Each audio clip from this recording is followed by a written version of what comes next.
Every single minute, 500 hours of video is uploaded to YouTube. Yet at the top, some of the world's biggest creators are quitting, crying, being cancelled. But despite this, there are still 113 million other channels of people giving everything to try and make it big. That is the world's most dangerous prison. And that may just end up screaming into the void.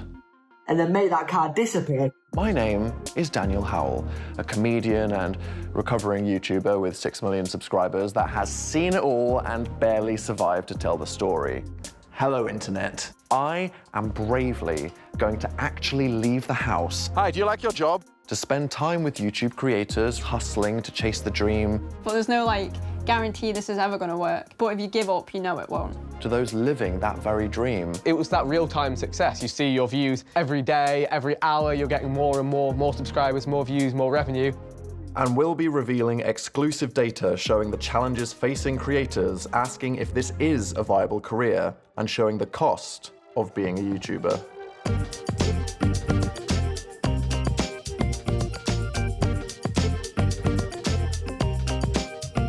The year is 2005. A little website called YouTube.com appears on the World Wide Web where some bored, lonely people, such as my younger self, this is my first proper video, I guess, decide to upload little movies that they've made, comedy sketches, video blogs about their everyday lives, just for the fun of it. Then within a year, this website gets bought by Google for $1.6 billion. The biggest purchase they had ever made. In come the advertisers, and with it the opportunity to turn your hobby into a career that gives you a monthly paycheck. Suddenly, every million views brings thousands of dollars, and before you know it, these cats, pranksters, and wannabe entertainers have mansions, hordes of loyal followers. It is easy to understand why being a YouTuber is one of the most desired jobs in the country. I mean, film yourself talking, click upload, and then wait for the money to roll in. But is it that simple? Even when you make it to the top, the success can be short-lived. The average top 10 creators only stay there for 3 years. So is the sacrifice required to break through and the pressure to keep it up and live in the public eye too much to handle? After a decade of constantly creating content, I decided that I had to get out. I was legitimately living with chronic stress. I spent every waking hour working out of sheer terror and had no life. But this was the life I signed up for. I had had enough of the loner lifestyle. The endless creative grind was taking a toll on my mental health. But for many aspiring creators, the dream is still alive. One YouTuber who has experienced the meteoric rise is magician Dan Rhodes.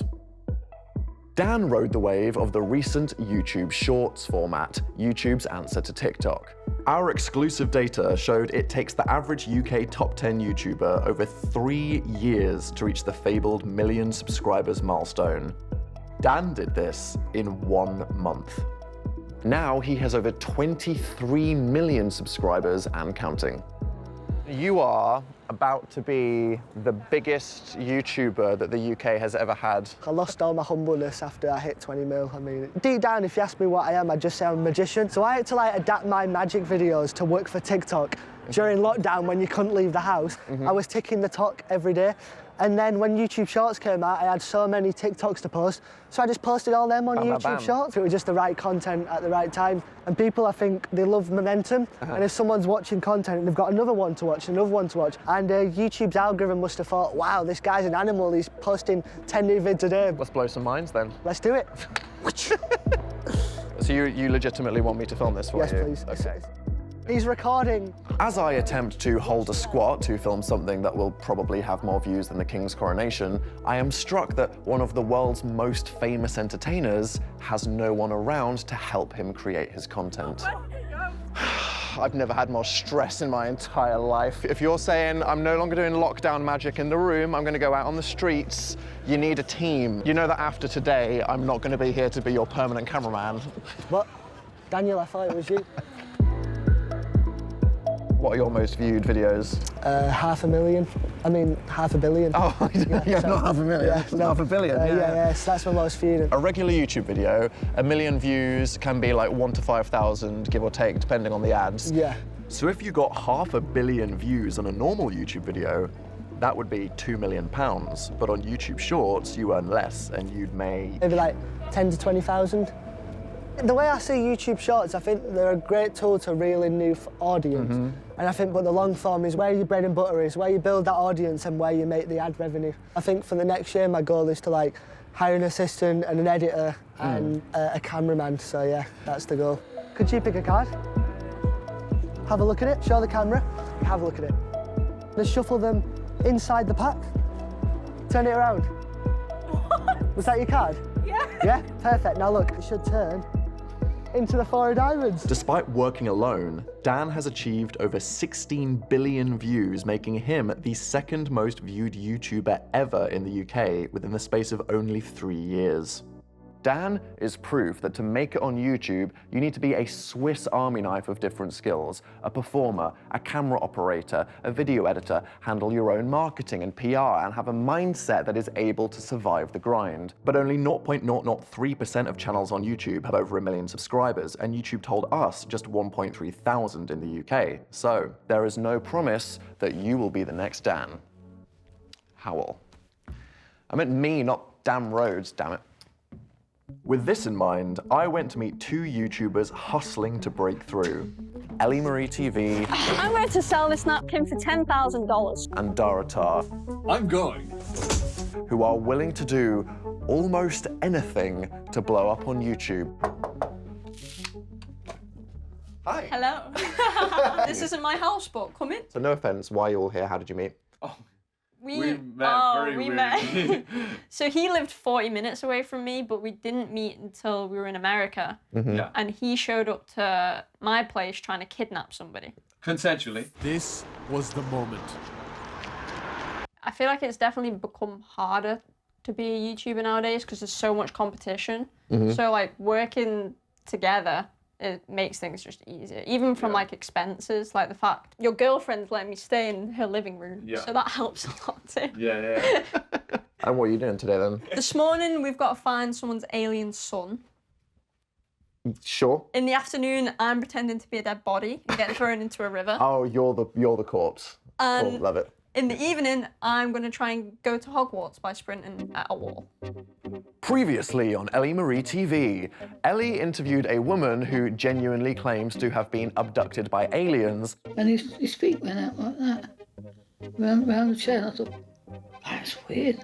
And has an adult alien son living on this random street in Fleet. Now, Ellie is going to that street to actually try and find him for the content. So I guess we're going with her. So is it going to be door knocking? Yeah. Have you seen someone's alien son? Yeah. Very silly. All right, good luck. Okay, guys, so... Oh, this is giving me alien vibes. Are you the alien? Yeah. No? No? He's definitely the alien.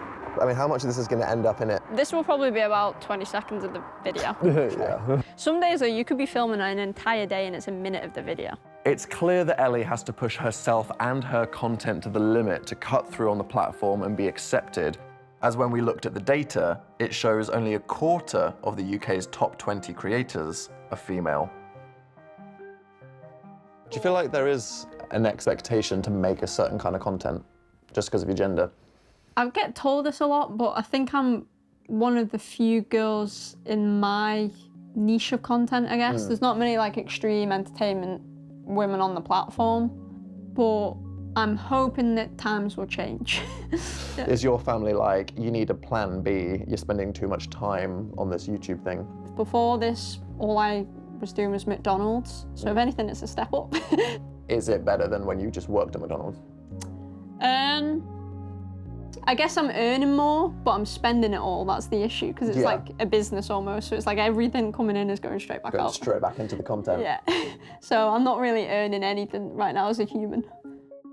My channel was growing, and now it's not. It's kind of receding. The risks I've taken, like some of the videos took 6 months, looked very good, looked like the video had potential, could blow up, collaborations with people that then just flopped.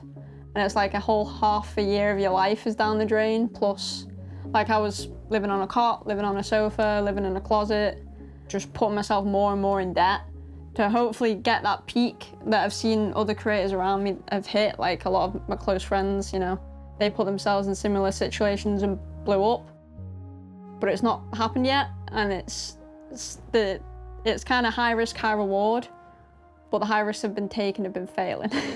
It's just a lot of pressure, because it's like, all right, you're negative in the bank, the channel's not doing great, not taking a break, you're not seeing family. It's like every day you're just waking up and having to like carry on and push it more.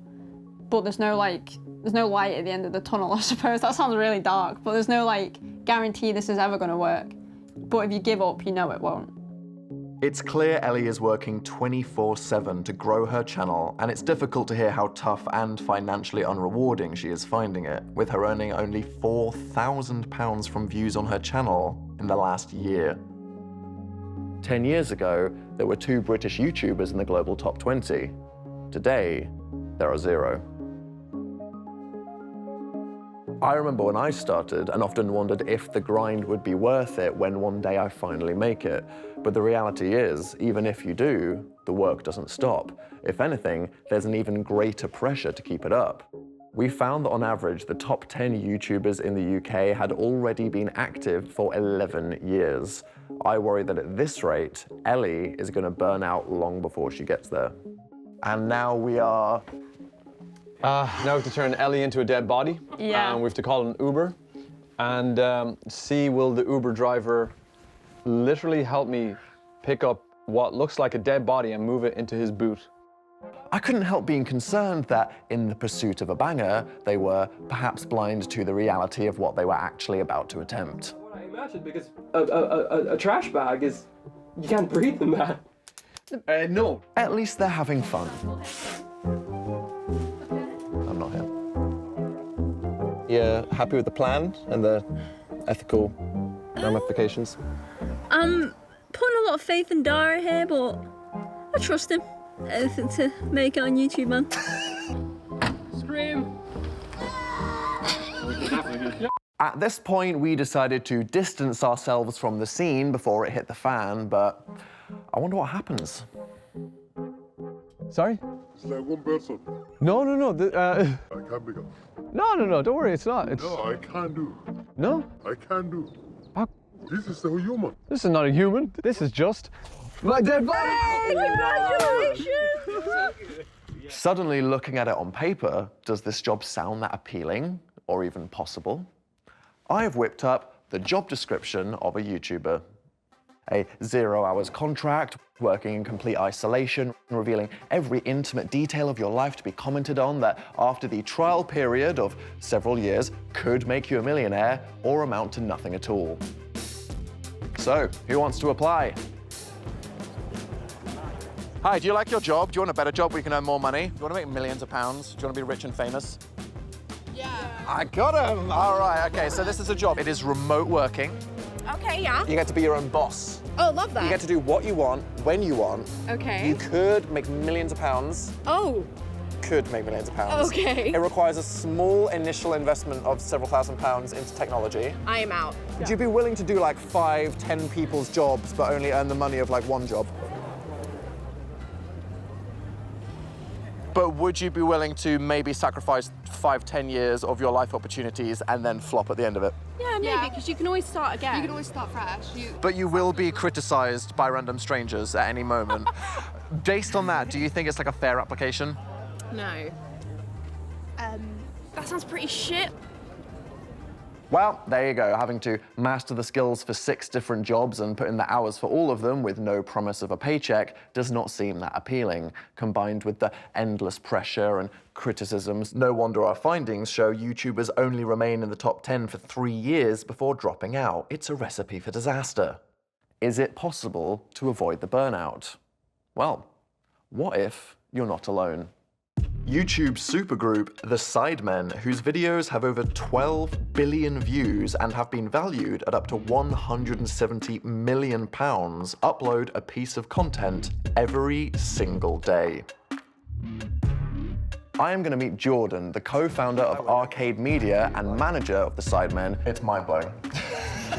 Who's going to show me the secret of the military operation behind Britain's biggest YouTubers.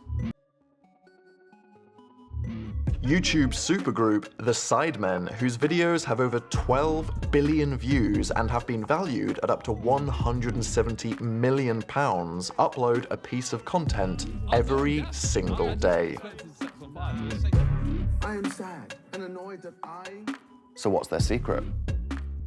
I went to meet Jordan, the co-founder of Arcade Media and manager of the Sidemen, to witness the scale of the industrial content machine that he thinks is the answer to beating burnout and staying at the top. Hi, what are you going for? Thank you, likewise. And hey there, how are you guys? And this is Vikkstar, who's our new MD. He's been, he's amazing. Yeah, that's a real handshake. And this is like a snapshot. I mean, it's, probably, 4 of, I'd say, 20. It's mind-blowing. Wait to see the studio. Terrifying. Wait to see the studio. Okay. Well, welcome to the Sidemen HQ, as it is right now. Over here, we start every week, and we get on this, we punch a clock that goes 1 hour 15. We shoot and record. No restaurants. He eats on his own. Nah, Toby's been.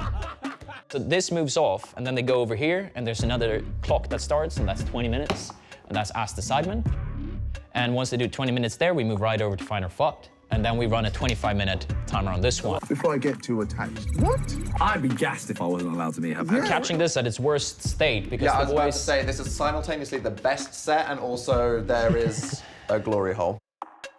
Once a month, we gather to do our big shoot. Will this work? Oh, shut up. Wow. For God's sake. That's the thing? No, he's just down there. Hands up for Katy Perry. I think And it's gotten quite big. I mean, how many channels, followers, views, what are you on now? So 244 million followers across everything. That includes all the different brands. 18 million plus on the main channel. Nearly 8 more Sidemen. It goes up literally by the day. In December, we made 186 video pieces. I mean, each video will have, 8 to 10 mil a week? Yeah, I mean, if something is a banger, you're hitting a mil within the hour. Yeah. And it's also not just content. No. Because you guys also have diverged into a lot of businesses as well. So we've got XX Vodka. Side cards, but we have Sides, which is a fried chicken brand. We have Side Plus, obviously a membership club. We're looking to launch a hotel. We have a number of other projects that we probably can't talk about yet. The boys always had a goal and a dream. Well, we came in and helped with structure. So if you take an average week, you will have 4 different departments working on different things connected to the same video. One being the production team that literally goes out to all these places. They just came back from Tokyo, literally roam the following day. But on the back, we have key editors, and they sit in Wales, America. We have 2 people in the UK, and then we have 1 down in the Netherlands, and then 1 in Norway. How you stop YouTubers from having the inevitable breakdowns that hit them at the end of their road after doing it for so long. For us, our whole job is to try and give them as much space and as much time to be creative, to be the creators that they are, while automating everything behind the scenes. If you manage to build a community, even if it's small, if you're willing to invest a little bit of money to help you out with edits and you get a really good editor on it, then that will take away so much of your structural and admin work on the edit that you can start thinking about your next step. Looking at the scale of the Sidemen operation, it is hard to imagine how creators like Ellie and Dara could ever hope to have this much support and avoid the inevitable burnout. A big team comes with a big price tag, but for Arcade, it's just an investment in the Sidemen brand. We can estimate what a YouTuber earns from views for the Sidemen channels, reportedly over £7 million a year, but what we can't know is the value of sponsored posts, merch, live events. And it is clear that the biggest financial opportunities for YouTubers are actually off-platform. So is money the answer? Nothing stops you from living forever if you can hire a huge team to help? Well, not according to Vic. Vic is an active member of the Sidemen squad and has his own very successful gaming channel with over 7.6 million subscribers. And what a beautiful thing we have to show for it. This thing is hefty, it's beautiful. But now, 15 years on, he is struggling to find the motivation to post on his own channel, having only uploaded 4 times in the last year. So what's stopping him? He invited me to his humble home studio. Just had to make it past his security first. Be honest, at any point, have you had enough people to fill the space? No, not really. So the office is up here, hidden away. All right, come on in. Vic uploaded every single day, sometimes multiple videos a day, for 7.5 years from 2010 to 2018. I needed to know how that was humanly possible. We lived in a house together, the Sidemen house, me, KSI, Zerka, Mini Minter, and they would sometimes go multiple days without seeing me.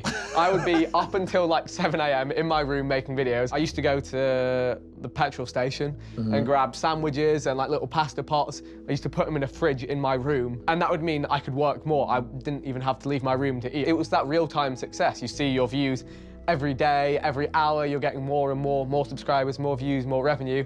It took probably 7 or 8 years for me to step back and think, okay, when is enough views gonna be enough? When am I really enjoying making the content, or am I just making it just to get more views, but more views for what? Actually, a big turning point for me was when I broke this collarbone, which has its big metal plate in it. Oh yeah, nice. I did that while vlogging.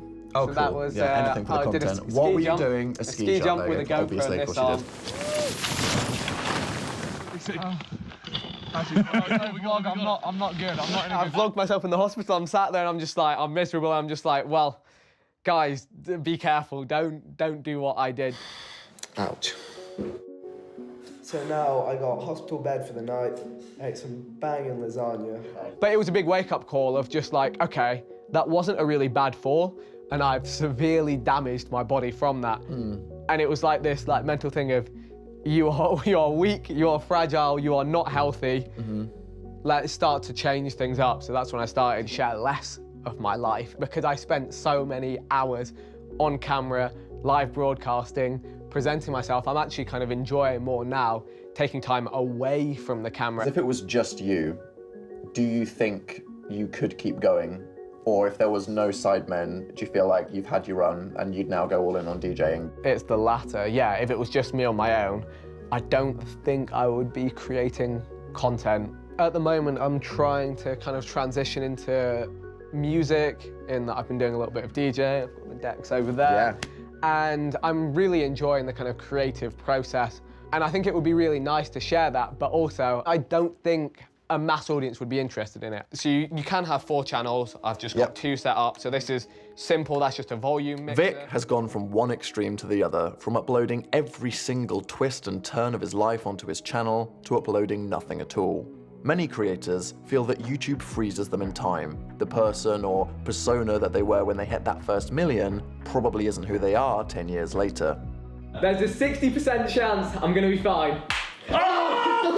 When a creator feels they've outgrown the content that their audience loves them for, it's hard to keep hitting the upload button.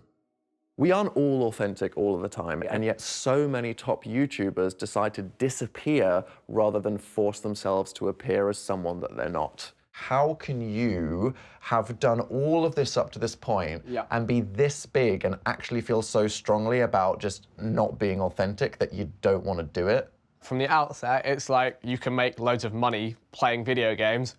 Why are you not doing it? Yeah, it's when it's been so many years, it's really difficult to understand from an outside perspective. I understand. After nearly 10 years of making comedy videos on my channel, I suddenly disappeared. Behind the scenes, I was having a crisis of authenticity, my sexuality. I felt like a fraud. This started to take a toll on my creativity until I hit a wall. I couldn't create anymore until I overcame this obstacle. A year later, I returned with a 45-minute-long video essay, basically, I'm gay. The only thing that isn't cool is telling other people what they should or should not identify as, because that ain't your problem or your business. It's clear from what we've discovered that to become a top creator on arguably the world's most popular platform, it requires not just a 1 in a million talent or mastering all of the skills and committing to the grind, but a lot of luck, a perhaps abnormal mindset capable of surviving the pressure, and a plan to have the support to make it sustainable. YouTube is a brutal industry of impossible competition and unknowable algorithm controlling your fate. And chances are you won't make YouTube your career for your whole life. But I know it is still one of the only places in the world where you can truly broadcast yourself, create on your own terms, and make your job your passion. When you see Prime Hydration flying off the shelves, Amelia de Moldenberg at the Oscars, or some guy moaning about his self-esteem on a stage, that is where YouTube can take you, but it will always still be there. And for me and many others, hopefully now with some balance and boundaries, always be a home. The cost of being a YouTuber may be high, but as Ellie said, high risk, high reward. The only way to find out is to click that upload button.